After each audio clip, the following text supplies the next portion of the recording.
Greetings, students. Mr. Little here, and today we're going to take a look at Chapter 24, Part 2, Societies in the Americas. So by the end of this history bite, you should be able to answer the following essential questions. How did the political structures of European powers reflect the structures of their colonies? And how did Native Americans adapt to, and respond to increasing European settler influence in the Americas? Let's take a look. So, speaking of colonies, there's two terms that we ought to get out of the way.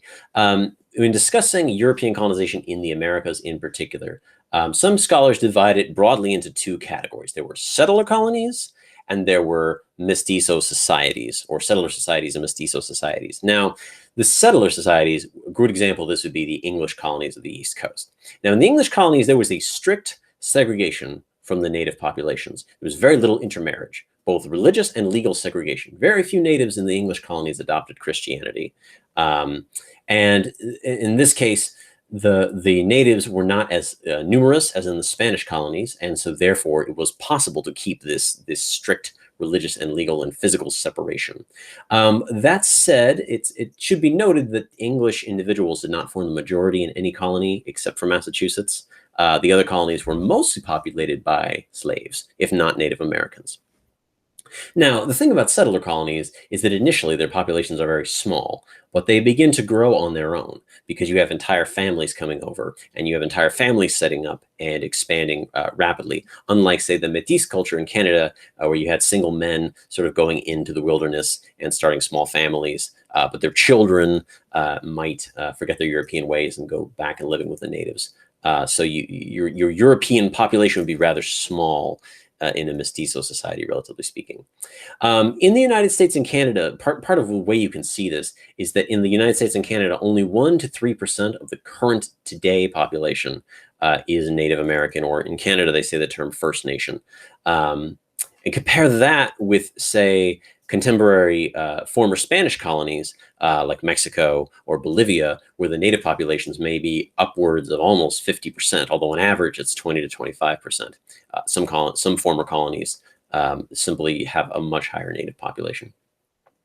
But since, by contrast to the English colonies, which were either about growing cash crops or potentially escaping religious persecution, like in Massachusetts with the Pilgrims and the Puritans, the Spanish colonies and the French colonies, to a lesser extent, were wealth extraction colonies. So who came? Young men who wanted to get rich, or soldiers who were going to help extract the wealth for the mother country. There were very few women who moved to the Spanish colonies, and therefore there was a high degree of intermarriage between natives and colonists. And as I said before, the Spanish colonies were in the territories where we had seen those large Native American societies like the Aztecs, the Incas, the densely populated Mayan city-states.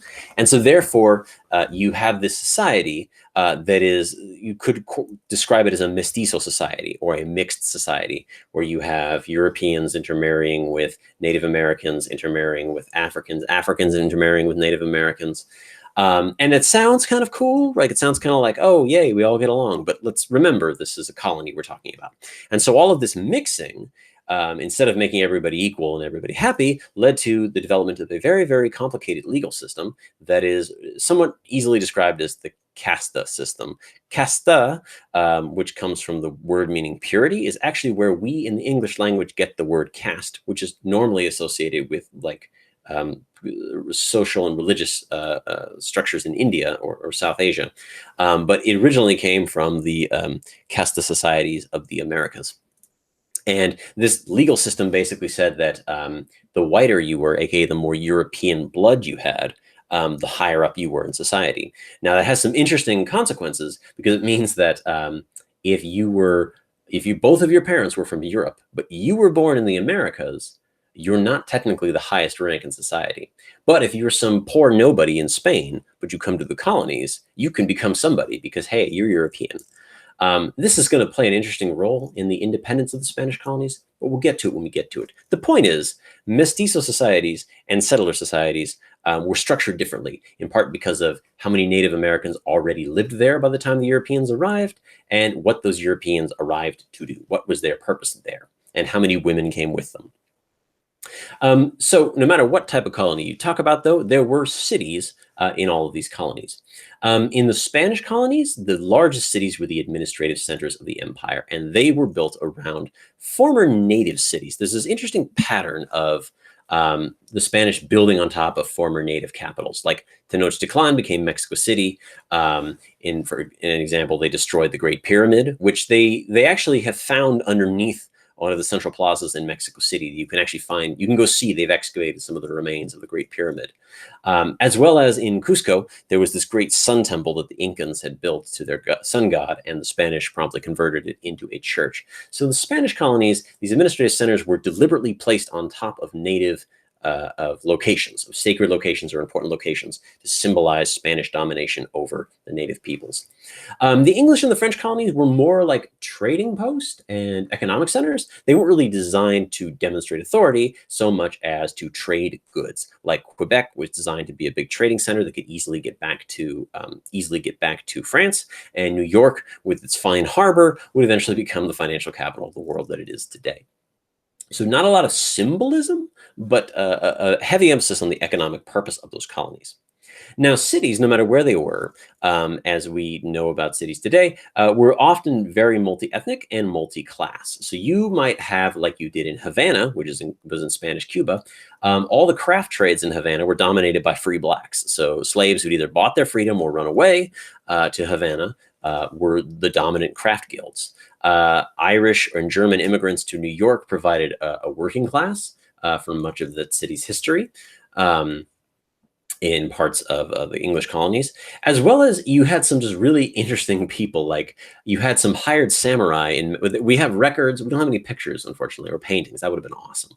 But we do have. We know that some samurai who visited Mexico with the Japanese delegation, stayed in Mexico and worked for the government of Mexico as protection for the governor. So you even had samurai in colonial Mexico, kind of cool. But cities, by nature of what they were designed to do, often brought in lots of different peoples. So those are the European societies, but what about Native American societies in the Americas after the arrival of the Europeans? Well, there was a lot of change and adaptation. One of the most notable ones, and I talked a little bit about this in chapter 22, was that the natives of the plains adopted the horse, and this just changed their entire way of life. And the Comanche are probably the best example of this. In a style that is almost reminiscent of the Mongols, they built a massive empire in what is now northern Texas, southern Oklahoma, and parts of Colorado and New Mexico. They built this giant empire that's collectively called Comancheria, where they drove out all of their opponents, the other tribes they were fighting with. And they built this empire, a great empire of the plains, which they had not had pre-European contact. Later, a little bit later on, some Native Americans really began to settle down, and they began to adopt some European lifestyles, such as farming. And the Iroquois, in particular, did this. And a very famous Iroquois polymath named Sequoyah, which is also where the English adopted the word for the great trees, the Sequoia trees, he created a writing system for his people. He invented the Sequoia alphabet all on his own. And this is one of the very few instances in history where we can point to one person and say, hey, that dude invented the language, because he did, the written form of the language, not the spoken form of the language. In general, though, the introduction of firearms did upset some of the ecological balance. So Native Americans, there's sort of this myth about Native Americans always maintaining their environment in its pristine condition, which is not true. Native Americans modified their environment like every culture that's ever lived or ever existed, but they were kept in check by the limits on their technology. The introduction of firearms upset some of that balance, because now it was much easier to kill animals. Now it was much easier to trap animals. And so, for example, the introduction of firearms led to the almost complete destruction of several species of fur-bearing animals in the Mississippi Valley. Many natives did adopt Christianity, especially in the Spanish colonies, though, as I said, a lot of them were officially Christian, but didn't really know what that meant. Oftentimes, it would take several generations for Christianity to sort of really take effect. But this did not completely eliminate native practices. Just because natives adopted Christianity doesn't mean they stopped acknowledging their spirits. There was a great level of syncretism, that magical word we were always talking about. And probably the greatest example of this would be the Virgin of Guadalupe, which was a vision that appeared to two Aztec Indians, which was the Virgin Mary, the mother of Jesus of Nazareth, and she was wearing Native American garb, and she had brown skin. And she told them to build a church on this one very particular site, and they did. And the Pope later acknowledged that this was a valid vision of a holy person in Christianity. And now that site in Mexico is the holiest site in all of the Americas. It's visited by thousands of pilgrims every year. It's very incredible. That's probably a great example of syncretism, about how you have Christianity, but you literally see the Mother of God in Native American garb with brown skin. I mean, if you look at most Renaissance paintings of the Virgin Mary, she's pretty pale. So syncretism at it again. Now, the largest group of people to come to the Americas during this time were slaves, and they also formed their own societies, specifically when they ran away.